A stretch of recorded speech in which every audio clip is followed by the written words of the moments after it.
ಎಲ್ಲರಿಗೂ ನಮಸ್ಕಾರ. ಈಗ ಗ್ರೀನ್ ಚಿಕನ್ ಹೇಗೆ ಮಾಡೋದು ಅಂತ ನೋಡೋಣ.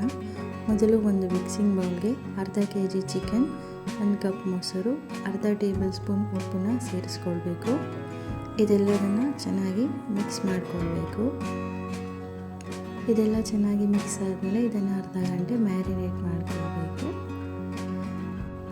ಈಗ ಮಸಾಲೆ ರೆಡಿ ಮಾಡ್ಕೊಳ್ಳೋದಕ್ಕೆ ಒಂದು ಬಾಣಲೆ ಇಟ್ಟು ಬಾಣಲೆ ಬಿಸಿಯಾದ ನಂತರ ಇದಕ್ಕೆ ಒಂದು 10ರಿಂದ 15 ಬಾದಾಮಿ, ಒಂದು 15 ಗೋಡಂಬಿ, ಒಂದು 8ರಿಂದ 10 ಪಿಸ್ತಾ, 1 ಟೇಬಲ್ ಸ್ಪೂನ್ ಮೆಲನ್ ಸೀಡ್ಸ್ನ ಆ್ಯಡ್ ಮಾಡಿಕೊಳ್ಬೇಕು.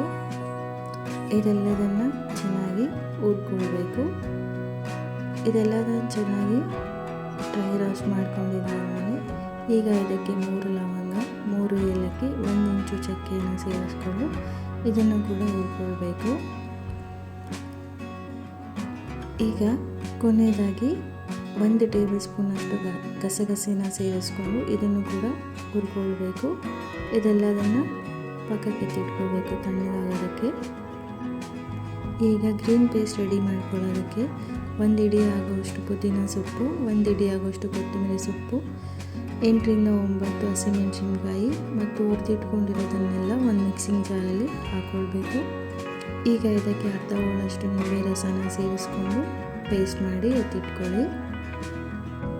ನಂತರ ಒಂದು ದೊಡ್ಡ ಗಾತ್ರದಷ್ಟು ಈರುಳ್ಳಿ, 1 ಟೇಬಲ್ ಸ್ಪೂನಷ್ಟು ಶುಂಠಿ ಬೆಳ್ಳುಳ್ಳಿ ಪೇಸ್ಟ್ನ ಸೇರಿಸ್ಕೊಂಡು ಇದನ್ನು ಕೂಡ ಮಿಕ್ಸ್ ಮಾಡಿ ಎತ್ತಿಟ್ಕೊಳ್ಳಿ. ಈಗ ಒಂದು ಬಾಣಲೆ ಇಟ್ಟು ಅದಕ್ಕೆ 2 ಟೇಬಲ್ ಸ್ಪೂನಷ್ಟು ಎಣ್ಣೆ, 1 ಟೇಬಲ್ ಸ್ಪೂನಷ್ಟು ತುಪ್ಪನ ಸೇರಿಸ್ಕೊಳ್ಬೇಕು. ಎಣ್ಣೆ ಕಾದ ನಂತರ ಅರ್ಧ ಟೇಬಲ್ ಸ್ಪೂನ್ ಶಾಜೀರ, 1 ಪಲಾವ್ ಎಲೆನ ಸೇರಿಸ್ಕೊಂಡು ಸ್ವಲ್ಪ ಫ್ರೈ ಮಾಡ್ಕೊಳ್ಳಿ. ಈಗ ಇದಕ್ಕೆ ರುಬ್ಬಿಟ್ಕೊಂಡಿರೋಂಥ ಆನಿಯನ್ ಪೇಸ್ಟ್ನ ಸೇರಿಸಿ ಫ್ರೈ ಮಾಡ್ಕೊಳ್ಳಿ. 2ರಿಂದ 3 ನಿಮಿಷ ಫ್ರೈ ಮಾಡಿಕೊಂಡ್ರೆ ಸಾಕು, ಜಾಸ್ತಿ ಫ್ರೈ ಮಾಡಬೇಕಂತ ಏನಿಲ್ಲ.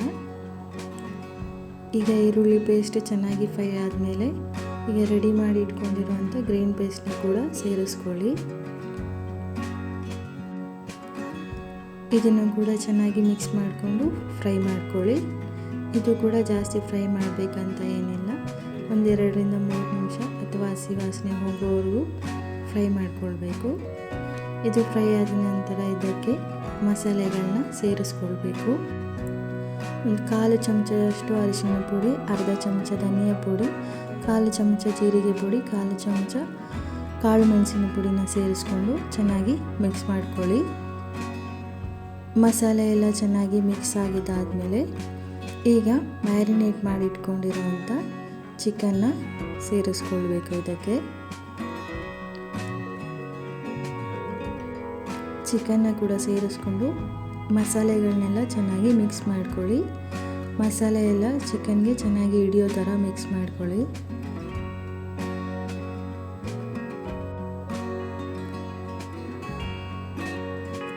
ಇದೆಲ್ಲ ಚೆನ್ನಾಗಿ ಮಿಕ್ಸ್ ಆದಮೇಲೆ ಈಗ ಒಂದು 1/4 ಚಮಚದಷ್ಟು ಉಪ್ಪನ್ನು ಸೇರಿಸ್ಕೊಂಡು ನೀಟಾಗಿ ಮಿಕ್ಸ್ ಮಾಡ್ಕೊಳ್ಳಿ.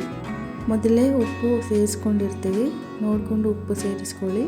ಕಡಿಮೆ ಆದರೆ ಆಮೇಲೆ ಕೂಡ ಹಾಕ್ಕೊಳ್ಬೋದು. ಇದು ಚೆನ್ನಾಗಿ ಮಿಕ್ಸ್ ಆದಮೇಲೆ ಈಗ 1 ಲೋಟದಷ್ಟು ನೀರನ್ನು ಸೇರಿಸ್ಕೊಂಡು ಇದನ್ನು ಕೂಡ ಚೆನ್ನಾಗಿ ಮಿಕ್ಸ್ ಮಾಡಿಕೊಳ್ಳಿ. ಮಸಾಲೆಗಳೆಲ್ಲ ಚೆನ್ನಾಗಿ ಮಿಕ್ಸ್ ಆದಮೇಲೆ ಇದನ್ನು ಮುಚ್ಚಿಟ್ಟು ಚಿಕನ್ನ ಬೇಯಕ್ಕೆ ಬಿಡಬೇಕು. ಒಂದು 20 ನಿಮಿಷ ಮೀಡಿಯಮ್ ಫ್ಲೇಮ್ನಲ್ಲಿ ಚೆನ್ನಾಗಿ ಬೇಯಿಸ್ಕೊಳ್ಳಿ. ಮೀಡಿಯಮ್ ಫ್ಲೇಮಲ್ಲಿ ಬೇಯಿಸ್ಕೊಳ್ಳೋದ್ರಿಂದ ಚಿಕನ್ ಕೂಡ ಚೆನ್ನಾಗಿ ಬೇಯುತ್ತೆ ಮತ್ತು ನಿಮಗೆ ಮಸಾಲೆಗಳನ್ನ ಕೂಡ ಏನೂ ಸೀರೋದಿಲ್ಲ. ಆಗಾಗ ಮಿಕ್ಸ್ ಮಾಡ್ಕೊಳ್ತೀರಿ, ಸೊ ಅದರಿಂದ ನಿಮಗೆ ಮಸಾಲೆಗಳು ಸೀರೋದಿಲ್ಲ ಮತ್ತು ತಳ ಹಿಡಿಯೋದು ಕೂಡ ಇಲ್ಲ.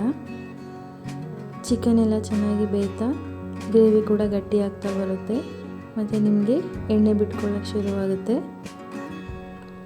ಈಗ ಇದು ಆಗಿದೆ. ಇನ್ನೊಮ್ಮೆ ಚೆನ್ನಾಗಿ ಮಿಕ್ಸ್ ಮಾಡಿಕೊಂಡು ಒಂದು 30 ಸೆಕೆಂಡ್ ಬೇಯಿಸ್ಕೊಂಡು ಈಗ ಇದನ್ನು ಸರ್ವಿಂಗ್ ಬೌಲ್ಗೆ ಹಾಕ್ಕೊಂಡು ಮೇಲೆ ಫ್ರೆಶ್ ಕ್ರೀಮ್ನ ಆ್ಯಡ್ ಮಾಡ್ಕೊಳ್ಳಿ. ಇದನ್ನು ಚಪಾತಿ ಅಥವಾ ರೋಟಿ ಜೊತೆ ಸರ್ವ್ ಮಾಡ್ಬೋದು. Thank you.